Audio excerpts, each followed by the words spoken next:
क्यों किया जाता है कन्या पूजन? जाने महत्व और इससे जुड़ी पौराणिक कथा। नवरात्रि के दौरान भक्त माता को प्रसन्न करने के लिए कन्या पूजन करते हैं। माता की पूजा में कन्या पूजन के महत्व और इससे जुड़ी पौराणिक कथा के बारे में आज हम आपको अपने इस लेख में बताएंगे। चैत्र नवरात्रि हो या शारदीय, दोनों में ही कन्या पूजन का विशेष महत्व है। नवरात्रि के दौरान व्रत रखने वाले भक्त अष्टमी या नवमी तिथि को कन्या पूजन करते हैं और कन्याओं को भोजन कराते हैं। कन्या पूजन की ये परंपरा सदियों से चली आ रही है, लेकिन इसकी शुरुआत कैसे हुई और कन्या पूजन का महत्व क्या है, इसके बारे में आइए विस्तार से जानते हैं। साल 2024 में चैत्र नवरात्रि की शुरुआत 9 अप्रैल से हुई थी और चैत्र नवरात्रि का समापन 17 अप्रैल को होगा, यानी 16 अप्रैल को अष्टमी तिथि होगी और 17 अप्रैल को नवमी तिथि। भारत में अलग अलग राज्यों में कन्या पूजन की तिथि भी अलग अलग है। कुछ भक्त अष्टमी को, कुछ नवमी के दिन कन्या पूजन करते हैं। नवरात्रि कन्या पूजन से जुड़ी पौराणिक कथा।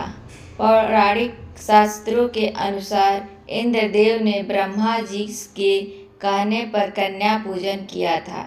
दरअसल इंद्रदेव देवी माँ को प्रसन्न करना चाहते थे। अपनी इच्छा को लेकर इंद्रदेव ब्रह्मा जी के पास पहुँचे और उन्होंने माता दुर्गा को प्रसन्न करने का उपाय पूछा। ब्रह्मा जी ने इंद्रदेव से कहा कि देवी माता को प्रसन्न करने के लिए आपको कन्याओं का पूजन करना चाहिए और उन्हें भोजन कराना चाहिए। ब्रह्मा जी की सलाह के बाद इंद्रदेव ने माता की विधि विधान से पूजा करने के बाद कुंवारी कन्याओं का पूजन किया और उन्हें भोजन करवाया। इंद्रदेव के सेवा भाव को देखकर माता प्रसन्न हुई और उन्हें आशीर्वाद दिया। ऐसा माना जाता है कि तभी से कन्या पूजन की परंपरा शुरू हुई। कन्या पूजन का महत्व। नवरात्रि में माता दुर्गा के 9 रूपों की पूजा होती है। पूजन में 9 कन्याओं को ही बुलाने की परंपरा है, जिन्हें माता दुर्गा के 9 रूपों का प्रतीक माना जाता है।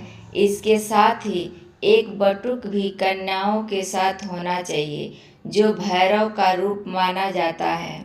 जो भी भक्त विधि विधान से माता की पूजा आराधना करते हैं और कुंवारी कन्याओं का पूजन करते हैं, उन्हें माता का आशीर्वाद प्राप्त होता है।